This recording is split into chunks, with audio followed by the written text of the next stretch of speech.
Assalamu alaikum. Welcome to part 3, our last and final part on this bonnet series. Today we are going to be focusing on this. It is the exact same process as part 1 and 2, but with a little bit of improvisation because we ran out of fabric and we did not have time to go to the fabric store. So to fix our issue, once I realized I don't have enough fabric, I just took the pieces that, remember when we were taking 30 inches and cutting off the excess. So those excess pieces, I took them and sewed them together to make this big piece. Still was not enough. We were missing about 2 extra inches, but that's okay because one thing we're gonna do is we're gonna make it work, okay? So once we have sewn those 2 pieces from part 1 and part 2, went ahead and folded in half and folded in half again. Now for the length here, kids bonnet, it is going to be 11 like in part 1, but since we do not have enough to make 11, we have like 10. We are 1 inch off. We are going to make it 10. It is still going to work and it is still going to fit a kid size. If we were making this for an adult, it would have not fit. But since we are making it for a child, we are perfectly fine. Thank God. So that is what I ended up doing. It is the exact same process as part 1. The only difference is instead of it being 11 inches, it is 10 inches. If you haven't watched part 1 yet, I am going to pin it right here. Go ahead and go watch it. All right, so back to this tutorial. We are going to pin it in place to hold it up. We're going to flip it here. I am just cutting off all of the extra excess. This outer piece actually matches with my daughter's bati, so it's going to be her pajama set. And if you guys want to see how I used bati material to make her a pajama set, let me know. I will make that video next. Now, if you're wondering why I have extra excess off and I have to cut it off, it's because I didn't iron it. Because once I was done making the pattern, I was like, ooh, this is a bit wrinkly. Let me go ahead and iron it. Because bati material, aka rayon fabrics, gets very, very wrinkly. So before you make your pattern of any fabric, go ahead and iron them down first. Because if you don't iron and you just cut your pattern pieces and then later on you decide to iron it, honey, it's gonna be bigger than usual. Don't be like me. Iron it before you cut them pattern pieces. Don't be trying to save time. You're gonna ruin your whole material and your whole project. Trust me, this happened before and I had to start all over. So learn from my mistakes. Before you make your patterns, iron all of your fabrics, especially if they are prone to wrinkles. All right, with that being said, we are going to continue with the tutorial. The exact same thing we did to part 1 and part 2. We are going to measure 5 inches. We're going to go ahead and sew all the way around 0.5 inches or half an inch all the way around, leaving that 5 inch open. Once you've done that, the exact same thing we did in part 1 and in part 2, we're going to snip the edge all the way around. Then we are going to locate that 5 inch opening and flip the bonnet inside out, giving it a good press so our ends are nice, crisp, and neat. Then we will locate our 5 inch opening. We will fold it in the same way we did part 1 and part 2, and we're going to sew her shut. Then from here, we are going to measure another half an inch all the way around. Then we are going to sew it around, but when we are sewing it, we are going to do a gather stitch. So your position, you're going to take it from the neutral stage, increase it all the way to the highest, and your total, you're going to do the same. Take it from the neutral and increase it all the way to the highest if you have a brother machine. And if you don't have a brother machine, sorry, you on your own, figure it out. Or you can just try to move the tension around to get the most loose stitch. That's basically what a gather stitch is. It is basically just a very loose and spread out stitch, so you will be able to gather all of your fabrics together. Once you are done sewing the gather stitch, you are going to go ahead and pull the thread. You should have, like, towards the end when you are cutting out the thread, make sure you spread it out to be so long like how it is right here. And all you're going to do is carefully pull one of the threads. Just pull it slowly like I am doing here, and just pull it all the way around.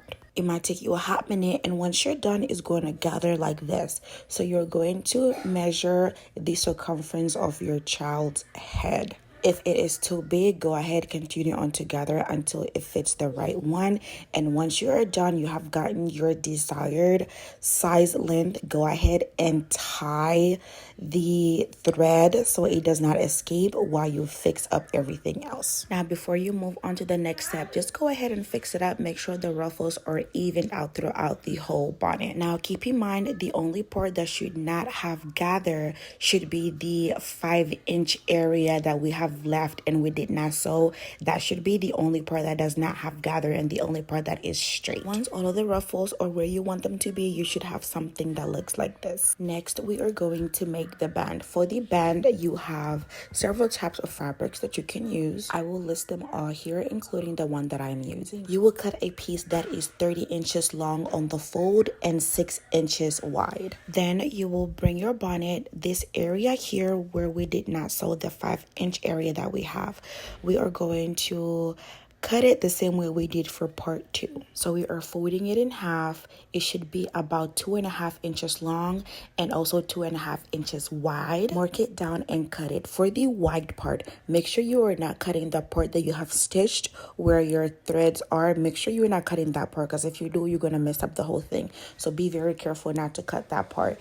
And if 2.5 inches is going to make it to where it cuts that part, just move up a bit so you are not cutting what you have stitched. For example, these are the areas that we have stitched, and the part that we have cut off, it is one of the extra 5 inches that we have marked and we did not stitch. Next, you are going to fold the fabric in like so, like fold both of the inside and the outside in together like this and sew right along here. Once that is sewn, you are going to have this. See, this part right here is sewn. Next, we are going to attach the band. So you're going to get the bonnet, fold it in half, and you're going to mark where the middle of that half point is. And mine is like right here. I basically just held it and folded in half and marked the middle of the folded side, not the open side. You're going to do the same thing with your band. You're going to fold it in half and you are going to mark where that middle point is. And once you have marked the middle point, what we're going to do is match this middle point that you have marked at the band, mark it and match it with the middle point that you have made on the bonnet, and then pin that area so it can be held in place. And you're actually going to pin it all the way around, holding it in place with pins, so whenever you're sewing, you're not leaving anything behind. Since we have made ruffles and gathers, you have to make sure all of the gathers are lined up like so, and no gather is left behind, and they align perfectly with the black band. Line it all the way, hold it in place while you are gathering it and making sure no gather is left inward or outward, and you are going to pin it. See how right here I'm just fixing the gathers up so all of the gathers are lined up before I pin it to secure it and hold it in place. You're going to do the same thing all the way around, leaving these extra pieces here, the part that we have cut, leaving this open and not pinning anything here to close it up. All right, once you have pinned it all around, it's going to look like this. You see, this is the opening that we cut. That's why it's open. Then you're going to sew from this end all the way to the other end. Once you are done sewing it, it should look like this. And this is still the part that we have cut and it is not connected. And here what I'm doing is the ruffles are a bit too crunchy, so I'm just cutting them off a little bit, not cutting the line, the sewing that we just did, but just cutting off all of the excess so it can be as minimal and as flat as possible. Once you're done cutting all the excess, it should look like this. Now we're going to take the band, we're folding it in like half a quarter or a quarter in, and then we are going to place it right on top, covering the excess that we have cut, covering it completely. Once you're done that, pin it in place, and you're going to do the same thing to the other side, folding the band in about a quarter and placing it right on top of the stitch that you have made. Then we are going to take the band and sew it inside out. Pay attention. Now you see how this band is open like this, right? We pinned it right here. We're going to take this part right here and we're going to fold it back like I am doing here, making sure all of the ends are matching. And just in case you miss it, let me do it again. So this is how it is. You're going to take it like so, fold it back like this, making sure the ends are matching. You're going to pin it where I'm holding here, and you're going to adjust all the way around here, making sure all of the ends are matching. Once you are done with that, this part is optional. Get your scissors and cut a triangle. It doesn't have to be perfect and measurements don't matter. Just cut a small triangle. Then you're gonna go ahead and sew here, sew all the way to where you started that pin right here, and then you're going to do the same thing to the other band right here. All right, once you're done sewing, they should look like this. Go ahead and flip them inside out like the way I'm doing, making sure you get those ends. Once you flip it out, it should look like this. Now, we're going to sew the bonnet side.